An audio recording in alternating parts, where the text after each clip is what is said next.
You're listening to Sips of Sanity, your toolkit for emotional and intuitive intelligence, or what we like to call the dirty work. Let's do it.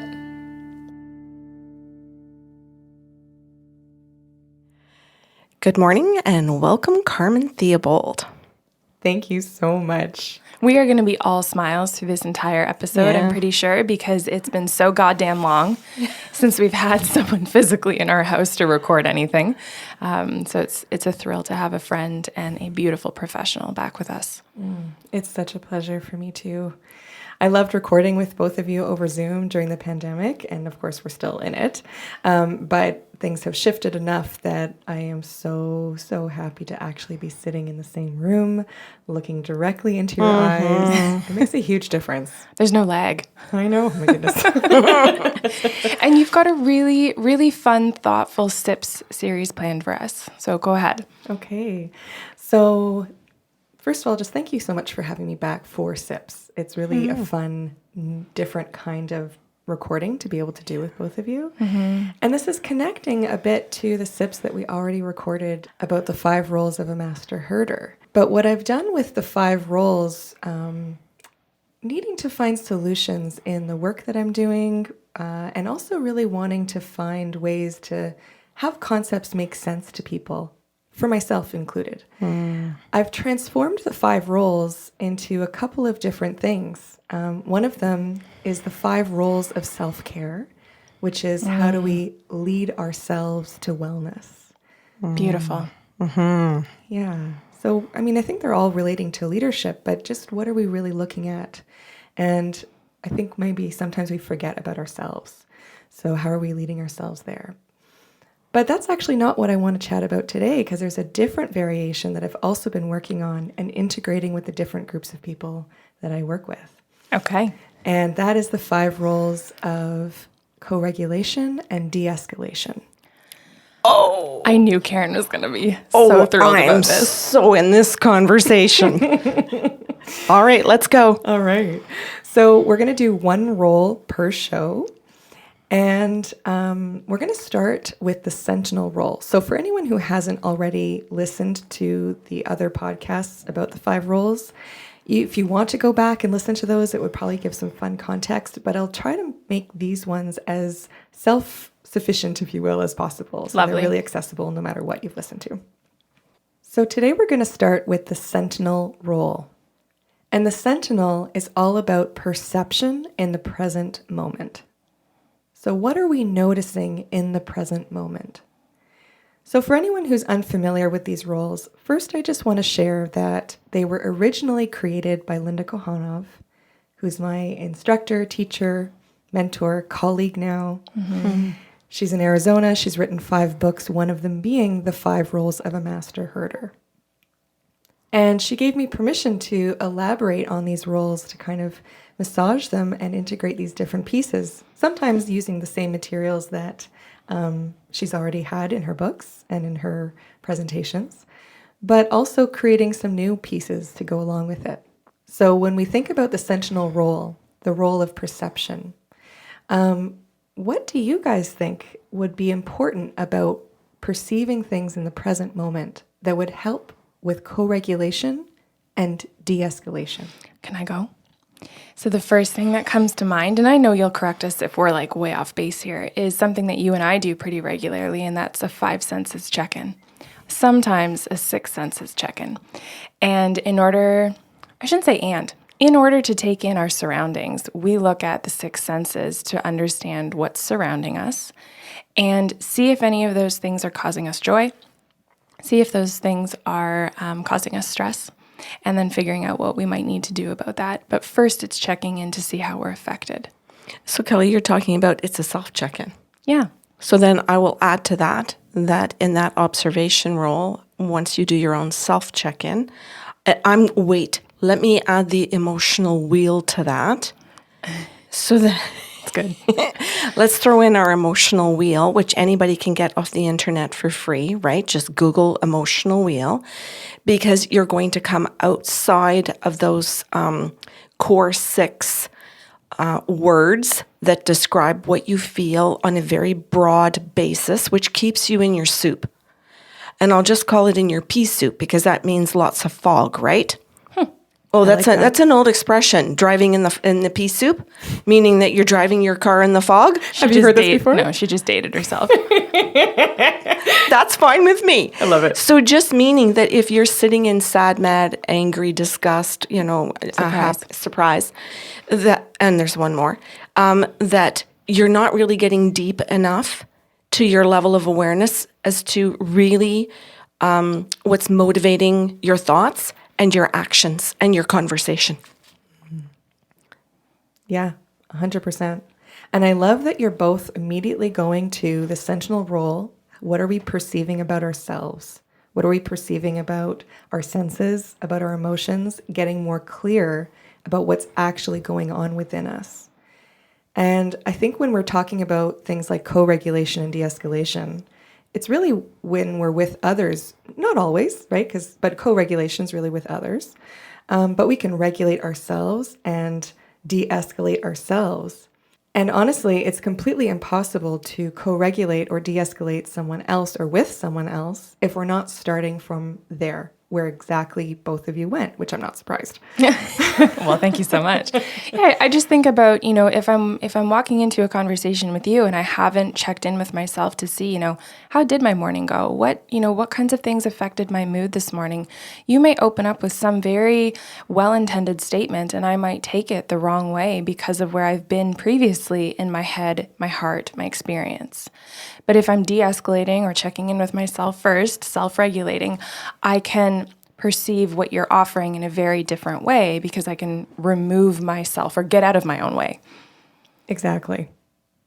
How do you think this role of perception in the present moment would be important when we're taking notice of the other person involved?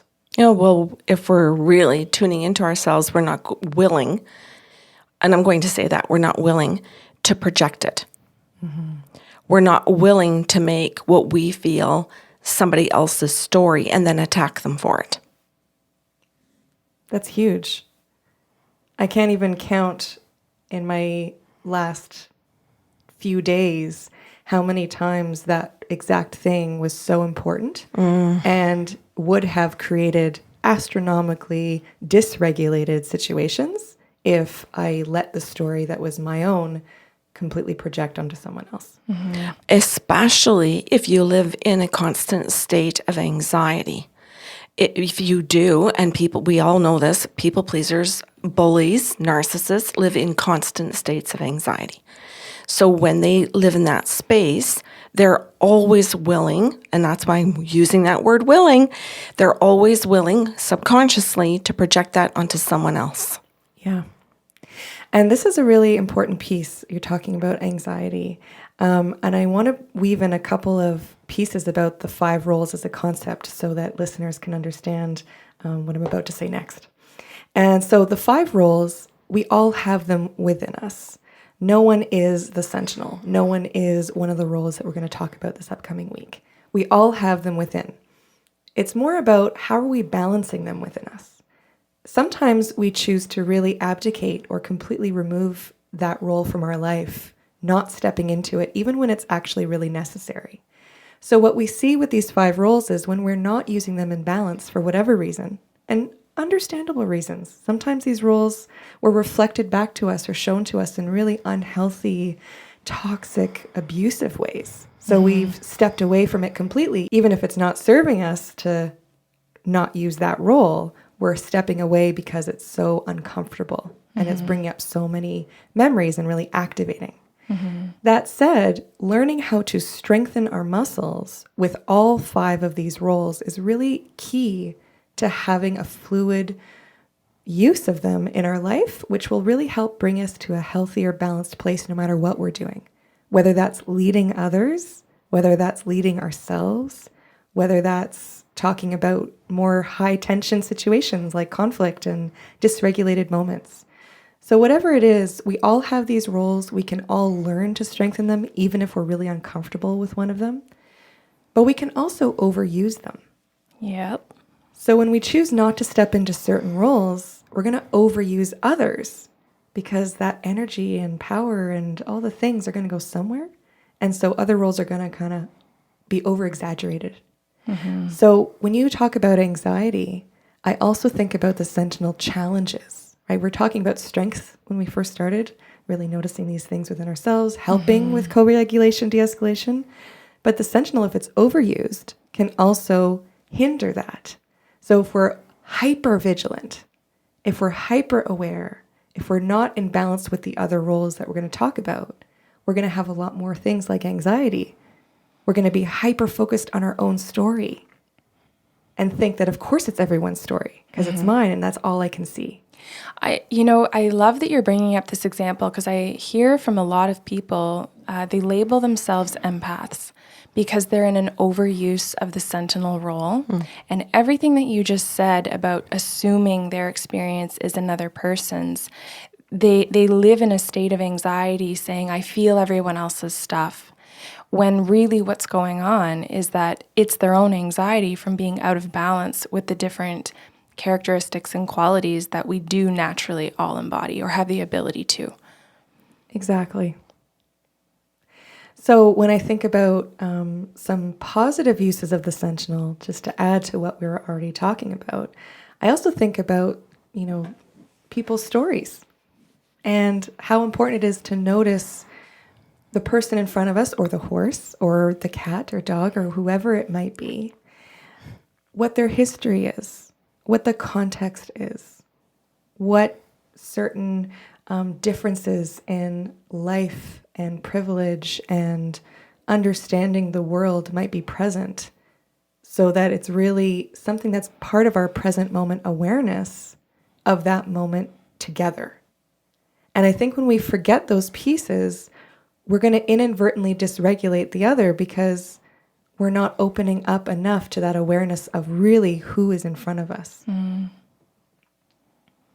Before we wrap up this Sips of Sanity about the Sentinel and its uses for co-regulation and de-escalation, I'm going to bring in a couple more challenges when we're overusing this role. So when we're overusing this role in a situation that's dysregulated with another, it could be really easy to be looking for faults, to be looking for places to speak instead of looking for places to listen. It can be really easy to look at ourselves with such a critical eye and be noticing ourselves with that anxiety. But I just wanted to elaborate and really expand it to say, watching ourselves with this abusive eye of waiting to bully ourselves.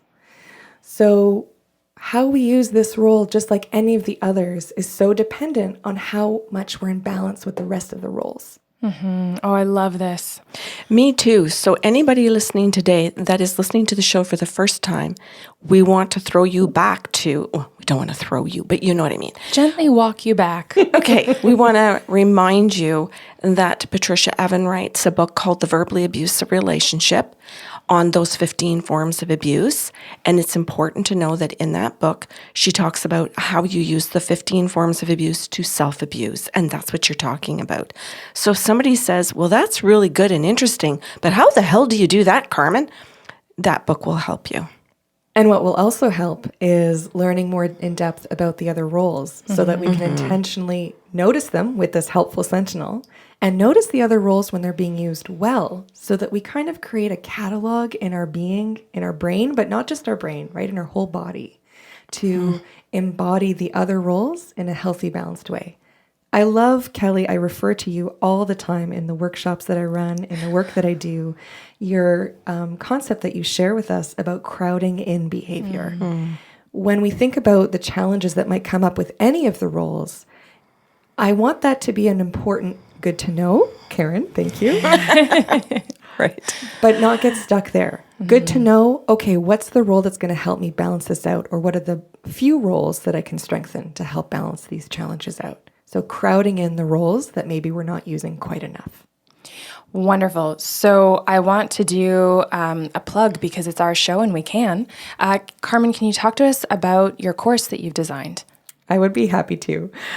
So I was mentioning at the beginning of this show that another version of these 5 roles that I find extremely helpful in my own life and that I've seen really have meaningful impacts with others. Oh, meaningful is just so understated. Can we call it transformative? Thank you. Yes. Call it what it is, lady. All right. Well, I created an online course that's automated so that people can do it anytime, anywhere. And it's called Beyond Self-Care Transformational Program. Mm-hmm. So it's a 5-week course, and it's got the meat of every single role of how do we lead ourselves to wellness with their help, as well as multiple activities, visualizations, gratitude practices, a wellness plan that's rooted in the 5 roles so that it helps walk you through how do we use these roles to really guide ourselves to a healthier version of ourselves. And speaking of regulation, I love that you have designed this course that they can't move ahead more than 1 week at a time.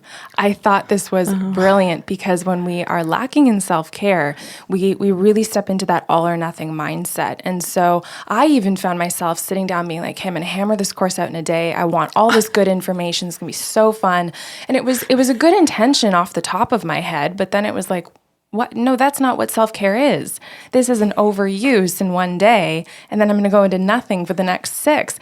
So I got to the end of the first Sentinel Role, and it was like, your next thing comes out on, the following Tuesday. And I was like, that's probably for the best.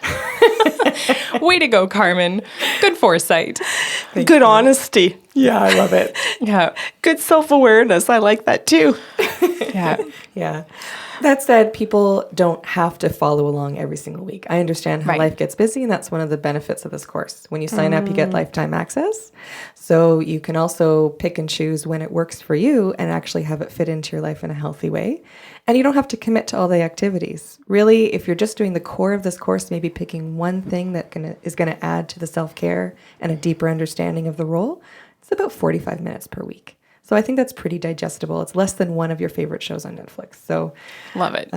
Yeah, I really hope that it can help a lot of people because I've really seen how these tools have been foundational and transformative in my own life to do all the things I'm doing. I wouldn't be able to run Horse Sense North and be a farrier and do all this stuff. And I'm probably overdoing it still, but thank goodness for all the things in this course that I've used for me. Excellent. Okay, and then more excellency is you've made us an affiliate. So what we're going to do is we're going to post the link to Beyond Self-Care course that you've got, and any one of our listeners can join through that link. Fantastic. Excellent. We've got 4 more shows, so we're going to sit tight and learn about the rest of the roles. All right, we'll see you next time with the Nurture Companion. Thanks for listening to Sips of Sanity. Catch the full monthly series on patreon.com/by Sarlo.